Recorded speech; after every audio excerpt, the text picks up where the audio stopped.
Family तुमचं स्वागत आहे मना यूट्यूब चॅनलमा। मग आज ना ब्लॉग तुम्ही पूर्ण देखा, स्किप नका करा आणि मना ब्लॉगने पूर्ण देखत राहा। देखा मग आपली वट सावित्रीनी पूजानी तयारी होई जाईल छे। मना ताट वगैरे बटा सजाडाई जाईल छे। दूध आई दही पंचामृत बनायेल छे, आगपेटी मग पूजाना सामान वगैरे फूल छे। मग आपलं नागिलना पाने गणपती बाप्पा, मग खोबरं गुळनं नैवेद्य, तांदूळ लिदा दिवा तयार करेल छे, अगरबत्ती माचीस आई वस्त्र आंबा आहे तस बठ रेडी करेल छे।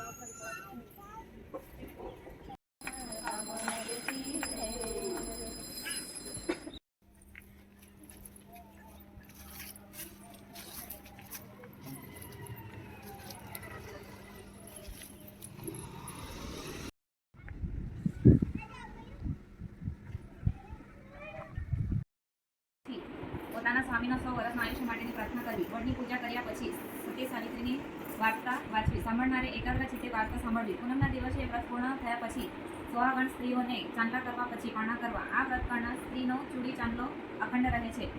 સતયુગમાં ચંદ્ર દેશમાં અશ્વપતિ નામે એક રાજા રાજ્ય કરતો હતો। એ ઘણો પરાક્રમી સદગુણી પણ કર્યા પણ કાંઈ વાળ્યું નહીં। રાણી બિચારી શું કરે? દિવસ અને રાત એ દીર્ઘ નિવાસ રાખતી અને અવિરામ પશુધરા વહાવતી। એક દિવસે મહર્ષિ અત્રિએ રાજાની સલાહ આપી કે રાજા પુત્ર પ્રાપ્તિ માટે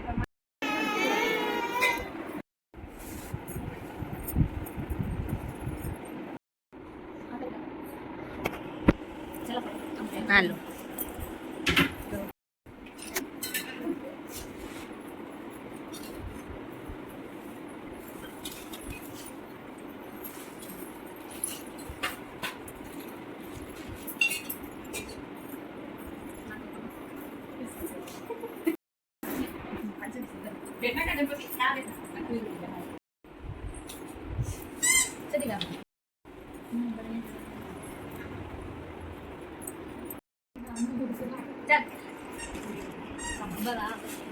પછી માંગી લેવાનું। ચાલો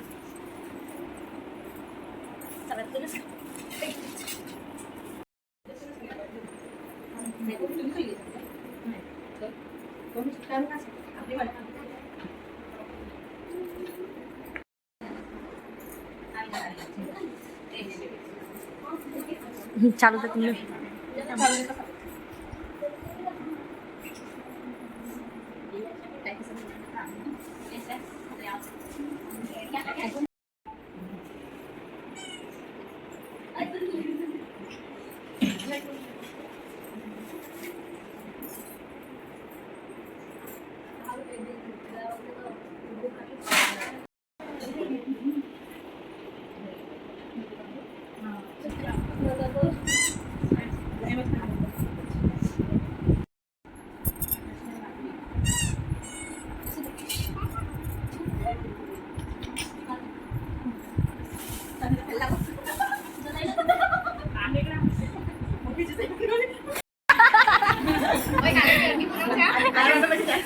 આधा અડધી છે ને બપોર પછી પૂરું થઈ જાય ને।